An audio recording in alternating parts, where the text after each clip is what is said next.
Hello dear students, welcome back to the clear concept classes. दोस्तों, आज के class में हम लोग डिस्कस करेंगे कि ऐसे 5 टिप्स हम आपको बताने वाले हैं जो आपको मैथमेटिक्स में 100% लाने में मदद करेगा। ठीक है, तो आप बने रहिए हमारे साथ और लास्ट में आपके लिए एक इंपॉर्टेंट नोट है जो आपके लिए काफी ज्यादा हेल्पफुल होगा, क्योंकि मुझे पता है कि सबके बोर्ड एग्जाम्स जो है क्लास 10th वालों के बहुत नजदीक है, सबके टाइम टेबल भी आ चुके हैं। तो सब लोग काफी परेशान होंगे कि कैसे तैयार किया जाए, हाँ कैसे रेडी किया जाए ताकि मैथमेटिक्स में अच्छा नंबर आ सके। क्योंकि देखा है कि मैथमेटिक्स एक ऐसा सब्जेक्ट है जो आपको 100 में 100 दिला सकता है ना। तो उसी से रिलेटेड आपको 5 टिप्स ऐसे बताने वाले हैं जो आपको काफी ज्यादा हेल्प करेगा। ठीक है, चलिए शुरुआत करते हैं। देखिए, सबसे पहले 5 tips to success score 100% in math exam. Math exam में 100% आप कैसे पाएंगे, सबसे पहला टिप हमारे पास है, that is build a strong foundation. सबसे पहले कि सबसे इंपॉर्टेंट चीज जो है कि आपका फाउंडेशन बहुत मजबूत होना चाहिए।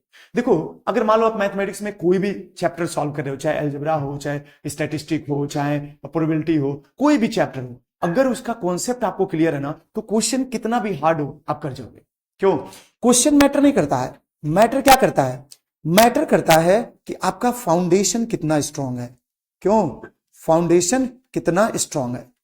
आपका फाउंडेशन जितना ज्यादा स्ट्रांग होगा, आप समझो क्वेश्चन आप बहुत आसानी से कर जाओगे, है ना।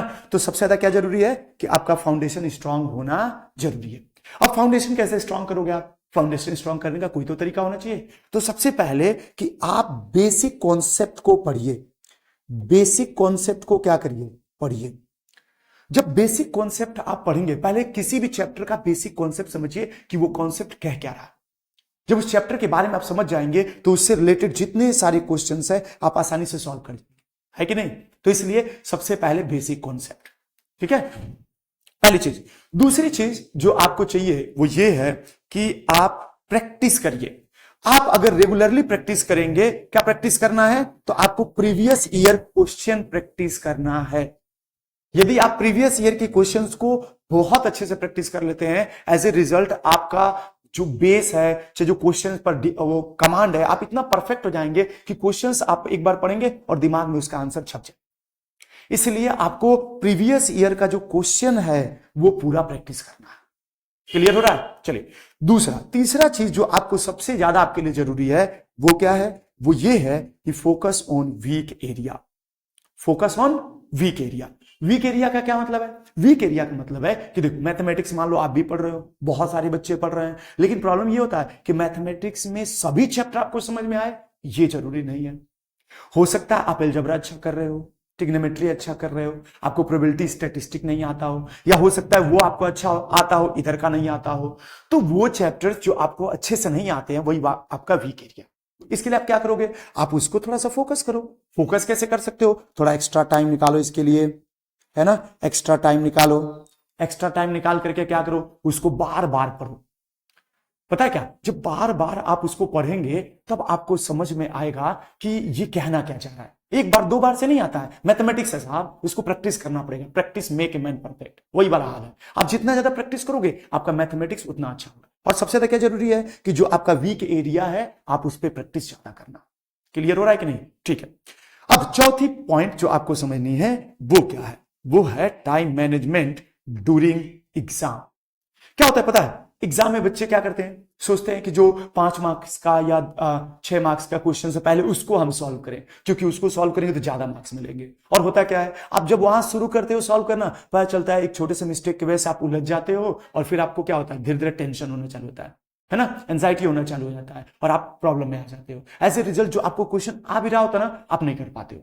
तो सबसे अच्छा क्या है कि आप टाइम मैनेज कैसे करो? सबसे पहले जो इजी क्वेश्चंस हैं, जो इजी क्वेश्चंस हैं उनको आप क्या करो? पहले सॉल्व करो। फर्स्ट उनको सॉल्व करो। जो आपको क्वेश्चन इजी लगता है, चाहे पहला हो चाहे दूसरा पार्ट हो, चाहे मतलब ए पार्ट हो, बी पार्ट हो, सी पार्ट हो, जो आपको इजी लग रहा है पहले वहां से आप क्वेश्चन करो। क्लियर हो रहा है? तो सबसे पहले जो आपको इजी लग रहा है वो सॉल्व करो, क्योंकि इससे पता है क्या होता है, एक कॉन्फिडेंस आता है कि अब कर लोगे आप। ऐसे क्वेश्चंस हो सकते हैं आसानी से। धीरे धीरे जो आपका कॉन्फिडेंस है वो बढ़ता चला जाता है ना। इसलिए सबसे पहले क्या करना है, आपको इजी क्वेश्चन पर फोकस करना है, सबसे पहला। दूसरा कि उससे थोड़ा सा जो लेवल हाई का हो, मतलब आपको लग रहा है कि सेक्शन सी थोड़ा आसान है, वो कर सकते हो, तो उसको भी अगली बार में स्टार्ट कर दो, है ना। ऐसे करके आप सॉल्व करोगे तो टाइम भी अच्छे से मैनेज हो जाएगा, साथ ही आपका स्पीड भी थोड़ा फास्ट रहेगा, क्योंकि जो इजी क्वेश्चन है आप पहले सॉल्व कर लोगे तो कम समय में सॉल्व कर लोगे तो समय ज्यादा बचेगा, तो आपको लगेगा कि आपको स्ट्रेस नहीं होगा, आपको कोई प्रॉब्लम नहीं होगा, आप आसानी से बैठ करके सारे क्वेश्चन को कर जाओगे। इसलिए आपको क्या करना चाहिए, टाइम मैनेजमेंट करना चाहिए एग्जाम के टाइम, ठीक है ना। अब पांचवा जो टिप्स है वो थोड़ा इंपॉर्टेंट है, उस पर थोड़ा आप लोग को फोकस करना है। पांचवा हमारे पास पॉइंट है रिवाइज स्मार्टली एंड स्टे का। अब क्या कर रहे हो, प्रीवियस ईयर का क्वेश्चन उठाओ, उसको बार बार उठा के रिवाइज करके सॉल्व करो। पिछले साल के 10 साल के या 8 साल के या 6 साल के आप क्वेश्चन उठाओ ना, आप उसको बार बार प्रैक्टिस करो। वो बार बार प्रैक्टिस, टाइम का, उसमें टाइम का ख्याल रखना कि आप एक टाइम सेट कर लो। आपने वो क्या किया, स्टॉप वॉच मोबाइल में लगा लिया, स्टॉप वॉच जो आपके पास है उसमें स्टॉप वॉच सेट कर दिए, आपका 2 घंटे का 2.5 घंटे का जो पेपर होता है उतना सेट कर लिया, और क्वेश्चन पेपर लेके बैठ जाओ और फटाफट कोशिश करो कि उतना ही समय में आप अपने क्वेश्चंस को एकदम परफेक्ट वे में सॉल्व कर सको, है ना। इससे क्या होगा, पहले दिन जब आप सॉल्व करोगे ना तो हो सकता है 2.5 घंटे के बजाय 3 घंटे 3.5 घंटे लग जाएंगे सॉल्व करने में, लेकिन अगली बार उस टाइम को आप कम करो, उसकी अगली बार और टाइम को कम करो और कोशिश करो अगर 2.5 घंटे का टाइम मिलता है तो आप 2 घंटे के अंदर इसको सॉल्व करने का हैबिट लाओ। क्लियर हो रहा है, तो ये थोड़ा सा ज्यादा इंपॉर्टेंट हो जाता है, इसलिए इस पे थोड़ा सा आपको ज्यादा फोकस करना है ना। और देखो सॉल्व करते समय एकदम काम रहना है, बहुत ज्यादा घबराना नहीं है, ये नहीं आ रहा है वो नहीं आ रहा है, अरे नहीं आ रहा है, जो आ रहा है वो पहले सॉल्व करो, ठीक है ना। जब आप वो सॉल्व कर लोगे तो बाकी क्वेश्चन तो एकदम इजी लगने लगेंगे, ठीक है ना। चलिए, अब मैंने कहा था कि आपके लिए सबसे इंपॉर्टेंट चीज लास्ट में मिलेगा, और वो इंपॉर्टेंट चीज क्या है, वो इंपॉर्टेंट चीज ये है कि जब आप बैठ के ये सारे काम कर रहे होंगे उस समय पे आपको सबसे ज्यादा जो प्रॉब्लम आएगा वो आएगा डाउट वाला। अब डाउट आपके कैसे सॉल्व करेगा, कौन सॉल्व करेगा, क्योंकि आप रात को बैठ के पढ़ो, दोपहर में, शाम को या सुबह आप बैठ के पढ़ो, तो आपका प्रॉब्लम सॉल्व करने वाला कोई तो होना चाहिए। तो उसके लिए हम हैं आपके साथ और रोज यानी रेगुलर आपसे मिलेंगे और आपके सारे डाउट्स को क्लियर करेंगे। बात समझ आ रहा है, क्या टाइम है वो बता देता हूं, आपको फ्री रेगुलर क्लासेस दूंगा, कोई कॉस्ट नहीं है, कोई चार्जेस नहीं है, इसका एकदम फ्री ऑफ कॉस्ट है। पहली बात क्लियर हो रहा है। दूसरा की कोशिश करेंगे एकदम रेगुलर रहे और उसमें जो भी आपका डाउट है वो डाउट क्लियर हो जाए, ठीक है। हम लोग क्या करने वाले हैं, ये बैचेस मैं बता दे रहा हूं, मंडे से लेकर के फ्राइडे तक चलाएंगे। क्यों सिर्फ फ्राइडे तक, क्योंकि ये है कि आपको हिंदी इंग्लिश भी तो पढ़ने के लिए थोड़ा टाइम चाहिए ना, तो उसके लिए मैंने आपको क्या रखा है, वो सैटरडे और संडे का टाइम दे रखा है। क्लियर हो रहा है, सैटरडे और संडे को आप बाकी सब्जेक्ट्स को पढ़ सकते हैं, टाइम एक्स्ट्रा टाइम निकाल करके। क्लियर हो रहा है, यानी ये बाकी के 5 दिन हम आपके साथ रहेंगे। जो भी आपका डाउट है आपके लिए नीचे लिंक मिल जाएगा टेलीग्राम का, आप उसको जाकर के ज्वाइन कर लीजिए। जो भी आपको डाउट होता है उसका फोटो क्लिक करके टेलीग्राम पे भेज दीजिए, अपना नाम लिख दीजिए, अगले दिन जैसे ही हम लाइव आएंगे पहले आपका डाउट क्लियर करेंगे, उसके बाद ही जो भी नया चैप्टर होगा उसको स्टार्ट करेंगे। क्लियर हो रहा है, चलो। तो मैं बता दूं कि यदि आप सीबीएसई बोर्ड से बिलोंग करते हैं, सीबीएसई बोर्ड के बच्चे हैं, तो आपका टाइम रोजाना शाम को 7 से 8 बजे तक रहेगा।